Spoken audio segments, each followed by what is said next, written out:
before we begin, we have some notes or the housekeeping notes that I will read for us. That today's session is being recorded to be available for viewing post-conference.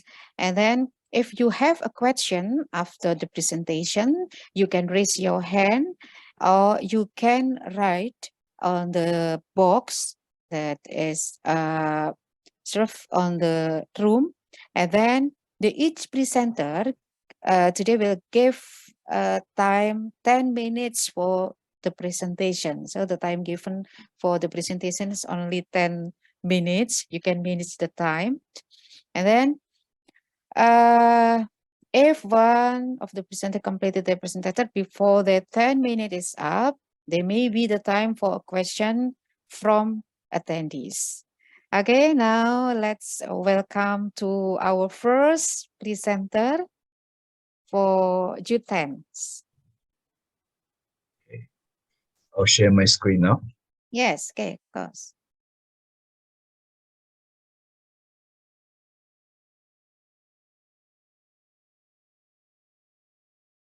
Okay.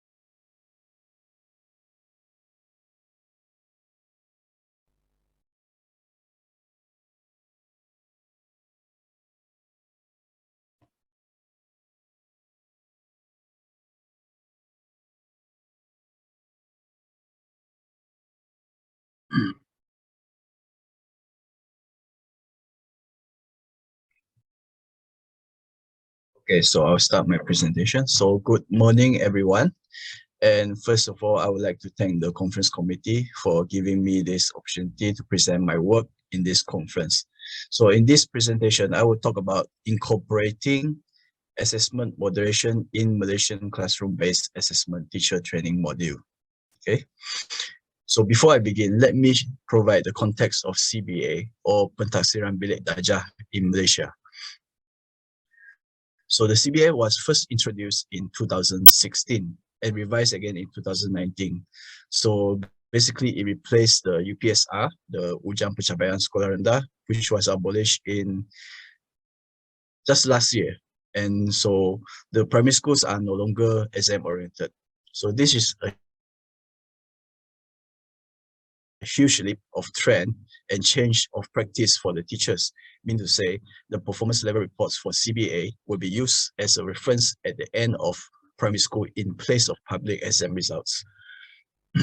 So the CBA Cascade training program, like many other in-service training in the country, is implemented in tiers, whereby the trainers from the ministry level will train the officers at the state level, and then the state level officers will train the district trainers, and then they will train the school teachers or the school representatives, which will be going back to the schools to train at the to provide in-house training in their own schools.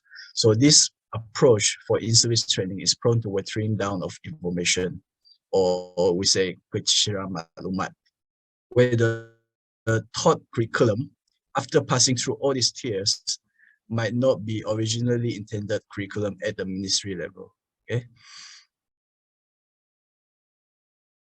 So after 2 years of implementation, I observed that the CBA performance level reports are a mess because there was no quality control due to too much freedom and teachers not knowing what to do. So the results of performance level reports lack validity, reliability, and teacher accountability. For example, the secondary school teachers would question the performance reports if they discovered the students have not mastered certain skills in the primary school, despite being shown in the reports. And also the parents would also complain or question how the primary school teachers evaluate CBA if they are not satisfied with the child's results. So since the primary schools have gotten used to decades of exam-oriented teaching, the teachers and parents are used to preparing the pupils for UPSR or this one. In other words, CBA is a culture shock brought by the policy changes at the expense of quality control. So primary school teachers are not used to having such responsibility and autonomy because public exam was the yardstick This calls for finding the right balance between teacher autonomy and quality control through collaboration, meaning teachers need more training in assessment competency. So this all comes down to the root cause of the problem in this cascade training curriculum, because it overlooked the fact that the assessment moderation was not a norm in primary schools. After training, the teachers still lack input on how to do moderation. So to provide a picture, let me show you this. This is the curriculum guidebook used in the cascade training. So all that was mentioned in these 2 pages was the purpose of moderation, the tujuan, and explaining what is moderation and calibrasi, the calibration, but it lacked when and how to moderate. Okay. So again, in chapter 5, it shows the process of CBA, but moderation was not mentioned in the flowchart.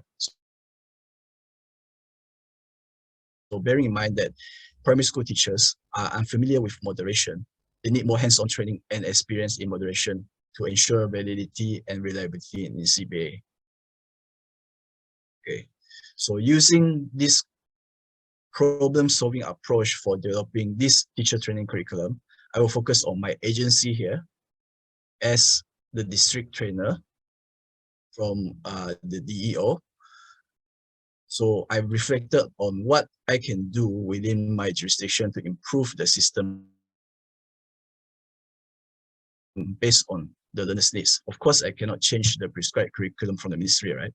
But I can add components or provide additional modules to it. By this, I mean including step-by-step guidelines in training component as a separate module, additional module to help teachers to understand how to apply moderation before and after the CBA process.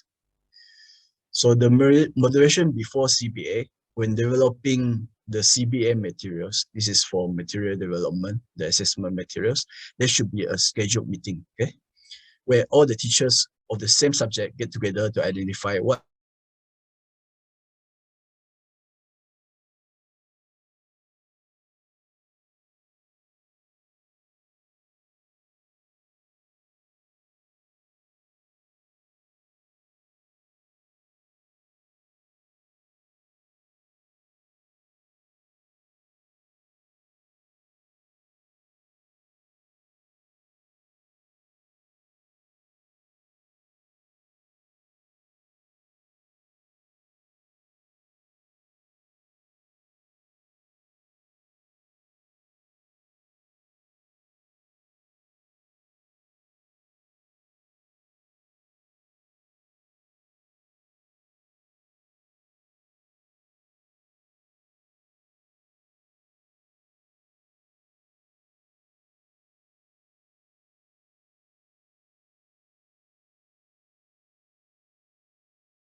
moderation to decrease inconsistencies in CBA results.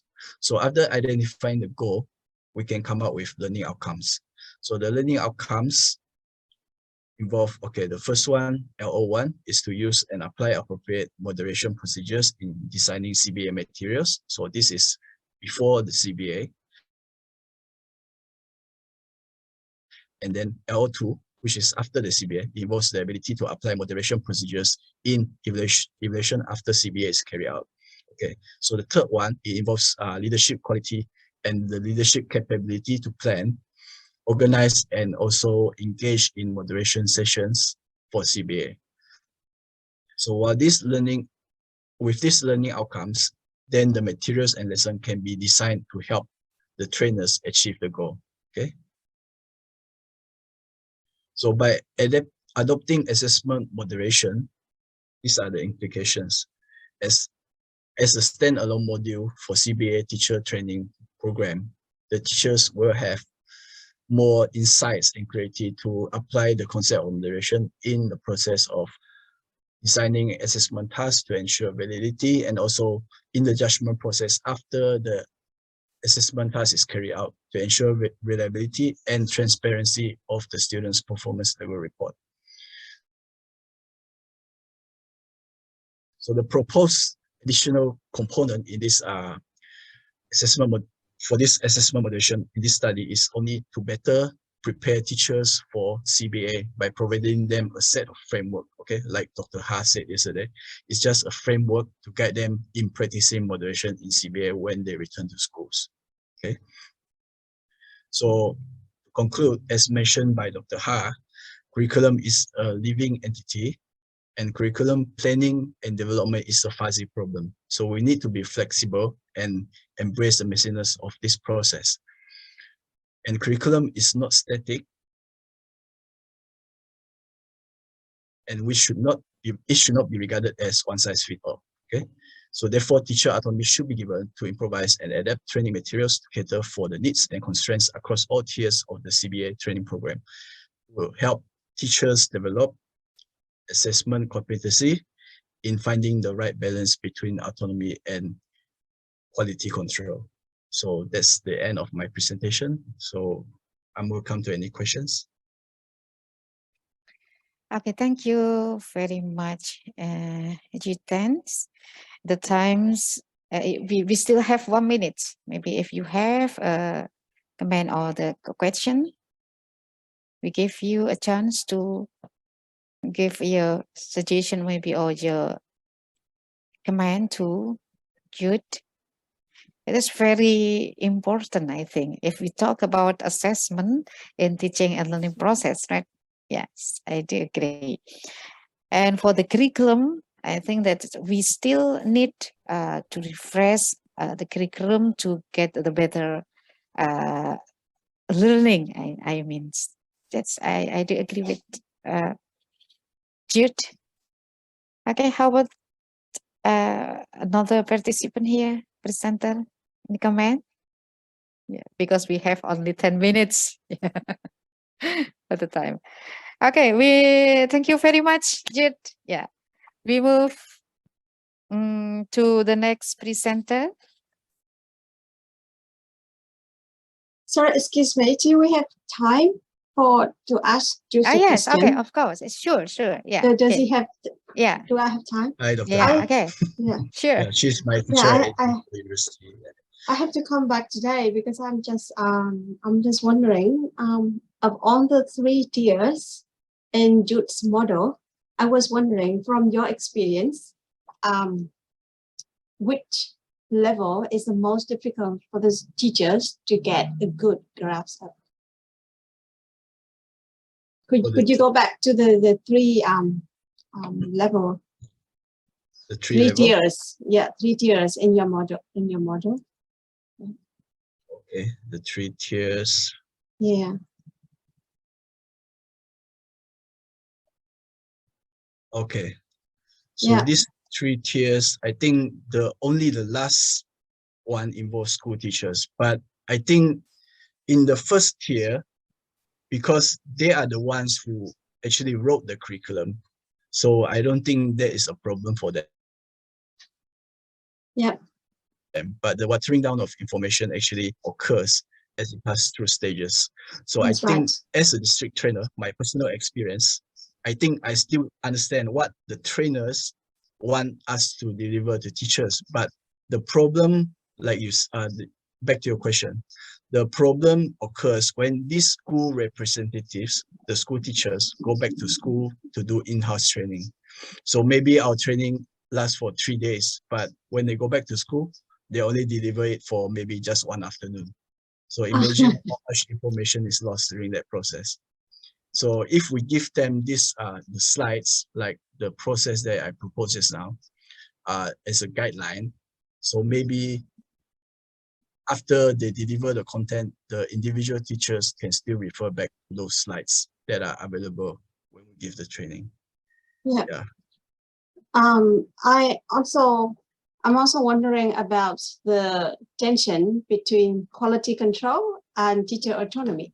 So on the one hand, you want that all the quality, to be monitored closely. On the other hand, you were encouraging students, the teachers in this case, to have autonomy. So how is that tension resolved in this case? So in this process, from my experience, this problem arises because there was too much autonomy. The autonomy itself is not the problem, but actually the fact that teachers do not know what to do with their autonomy. You know, they don't have the input and they do not have the framework to work with. So the thing is, by giving this framework to them as an idea to practice, so hopefully they can actually gain some quality control in the process instead of just all that freedom and not knowing what to do. Yeah, so yeah. that is my proposed solution. Okay, I see. That's right. Yeah. Thank you, Jude. Right. Thanks, Dr. Ha. Thanks for your support. Thank you very much. Okay. We move to the next presenter, right? Yeah.